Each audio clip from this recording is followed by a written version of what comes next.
Hello and welcome to Nature Days Outdoor Learning Resources, sponsored by the Gower Society.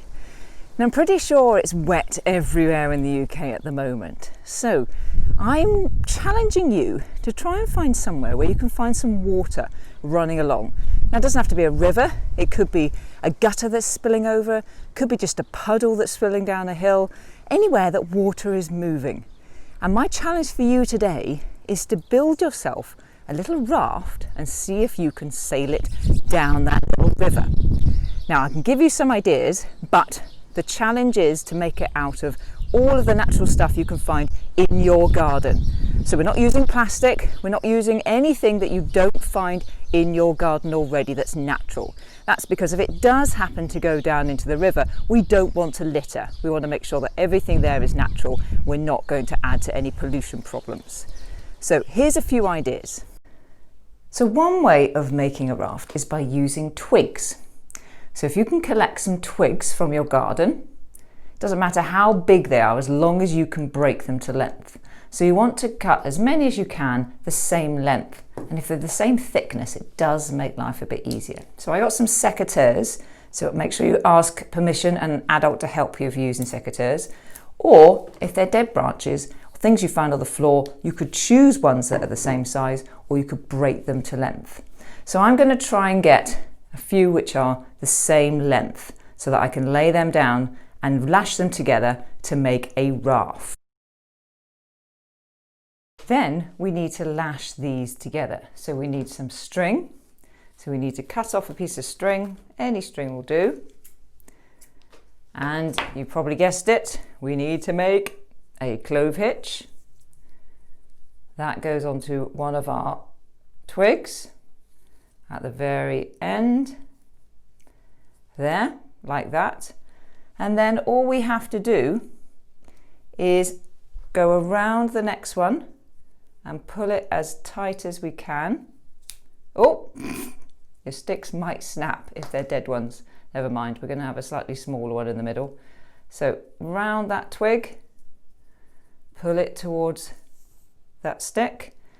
Next one, round that twig, pull it towards the second one, round the third twig, round the fourth twig. I'm running out of fingers here. It's a lot easier if you're not holding it in the air.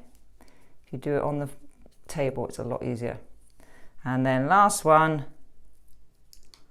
I'll do it down here.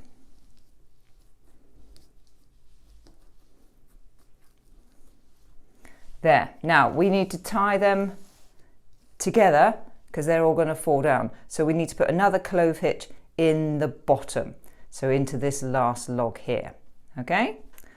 So once we've got that end tied in, we can now chop off the excess, and we need to do the same to the other side, so our other side of our raft stays together. Now you can do a clove hitch onto every single end if you want. That will work really well as well, and it might hold it more securely. But once we've tied the same knots to the bottom, we should end up with a secure surface that will keep those sticks in place. Then if you cut off all the excess strings, now some of my twigs snapped while I was making it, so I've had to replace them.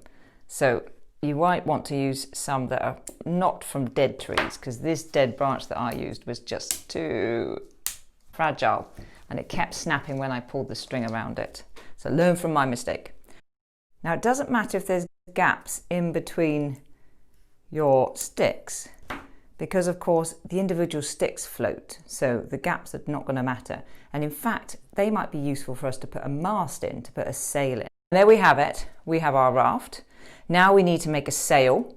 So I've got another piece of wood, and hopefully this is going to be a bit stronger than my dead piece of wood.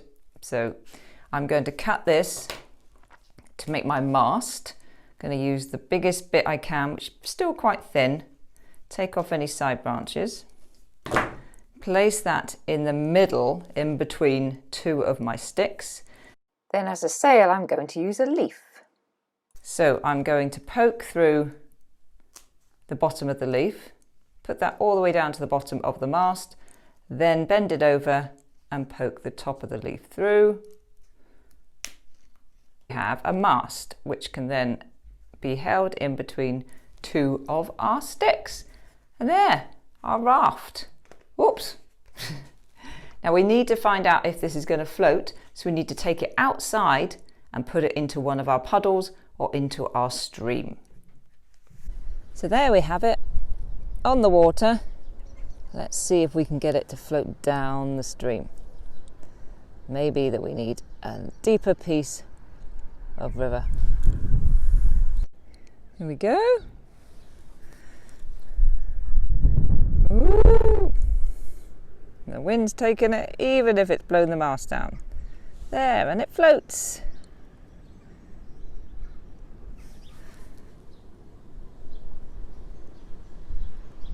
Woo! Wind's really blowing it around now. Brilliant. So why don't you try and have a go at making your own boat and see if you can get it to float. Now don't worry if it doesn't, you've just made yourself a submarine. But if you can get it to float, and also if the sail can be blown away by the wind, then you can get that to travel.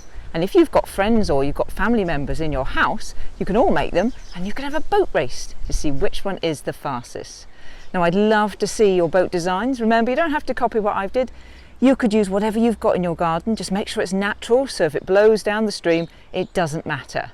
So please show me your photos if you put them on the Twitter page, #NatureDays, or on the Facebook page. And I'll see you next time. Don't forget to subscribe so that you find out what we're doing next time on our Nature Days challenges. Bye.